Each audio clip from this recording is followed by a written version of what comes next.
All right, let's have a little fun here. We're gonna switch it up here. We're gonna do a segment called "Who Do You Trust More?" And I want to take a look at some players who are close in ADP. And so if you've been doing some mock drafts, these are guys that if you're at a certain spot, you're picking between these guys most likely. And so if you are on the clock, Harrison, let's start with you need a wide receiver, and you're staring at DJ Moore, Jalen Waddle, and DK Metcalf. Click go for who? For me, this one's pretty easy, and it's Jalen Waddle, because when you look at what makes wide receivers great, it's being part of a great offense and being attached to a good quarterback. DJ Moore, love him. Caleb Williams, that connection is going to be elite for years to come. However, history tells us that rookie quarterbacks usually don't perform well for fantasy, and vice versa. They don't produce great wide receivers. So DJ Moore, kind of out on him. DK Metcalf, I'm in on DK for this season, but when it comes to DK versus Waddle, you look at who's got the better quarterback. I think Tua is better than Geno Smith. Some people may disagree, but I think Tua is better. Who's got the better offense? Certainly the Miami Dolphins. If you're looking at Jalen Waddle as the number 2, I know last year was disappointing, but prior to that, I mean, he was a top 15 guy easily in fantasy. I think Waddle's who you have to go with there out of those 3 guys. All right, I'm a Metcalf guy. I want DK, and I like the new coaching staff. I like a little bit bounce back year for Geno, and I like the weapons that Seattle has, and I think that just helps the offense overall. And my hope is that DK Metcalf gets more touchdowns this season, and even some action coming out of the slot and moving him around on the field, I think could really open things up for him even more as well. So I'm taking DK Metcalf in that spot. All right, let's go to some tight ends that you're picking between. And so this is, rounds probably 5, 6, 7, depending on how many teams are in your league. You're looking at taking Mark Andrews, Trey McBride, or Dalton Kincaid. Dalton Connect is with the Lakers. I'm excited about him too. Dalton Kincaid, I'll just start. I'm on the Kincaid bandwagon. I find him to be a really, opportune. He's got an opportunity in Buffalo to be the guy, to be the number 1 target consistently. I thought about this today.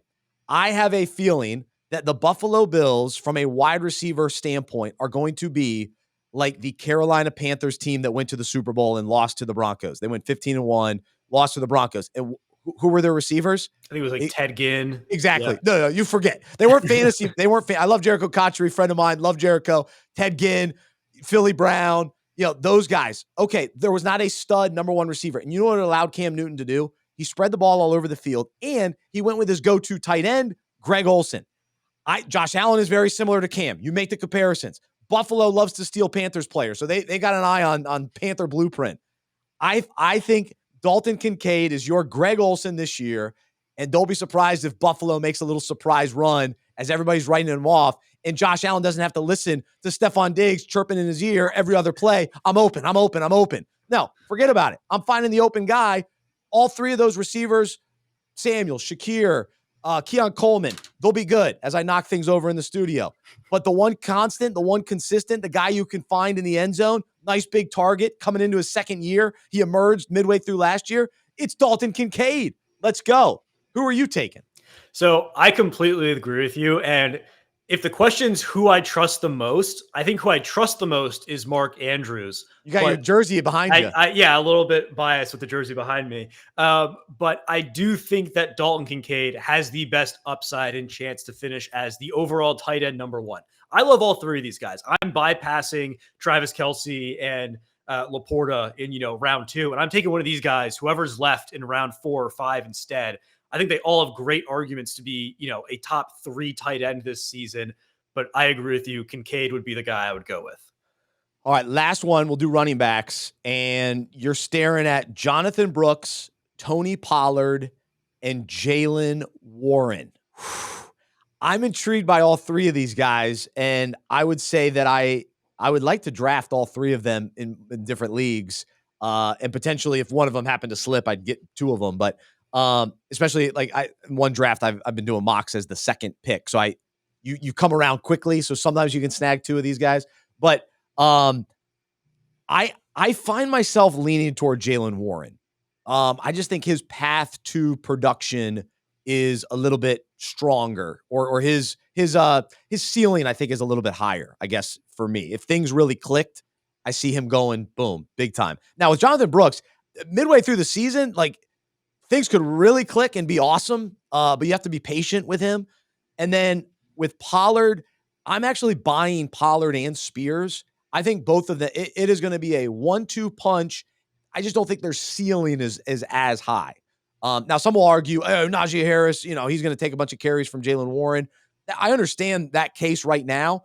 I just think Jalen's going to overtake him and have a little bit higher ceiling. So who are you taking of those three? Jonathan Brooks, Tony Pollard, Jalen Warren. Yeah. So of those three, the one that I find myself wanting to draft the most is Jonathan Brooks. Cause like you said, the upside is unbelievable. This was a super athletic, talented running back. He was drafted to be great and to be the guy by the Carolina Panthers.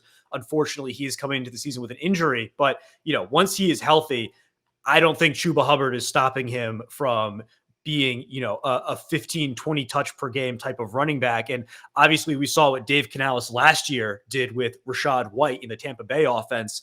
He completely exploded as a second-year player.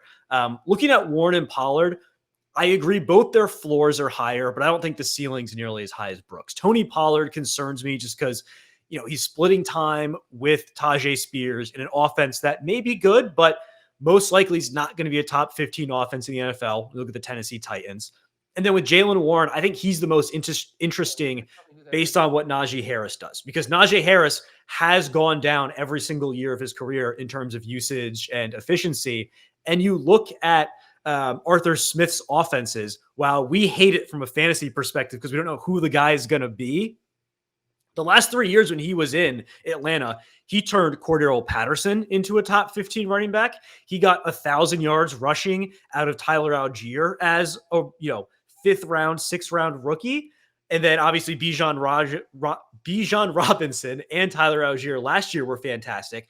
So he gets points to the running back position. Jalen Warren, I think, is the most talented back there. It just depends. We've seen it. Does the most talented back in an Arthur Smith offense always get the most touches? We'll see, but I think Warren definitely has the path to be super effective in fantasy this season. Great points. And in some ways, it's nice that there is a new coordinator with a fresh kind of slate, because the former regime had probably some loyalty to Najee Harris just because he had been there and that kind of thing. And they drafted him pretty high out of Alabama. So now Arthur Smith can kind of come in there. And to your point, he'll take Cordero Patterson. So, man, if he can do it, then I kind of, again, I like my chances with Jalen Warren. So that's good stuff.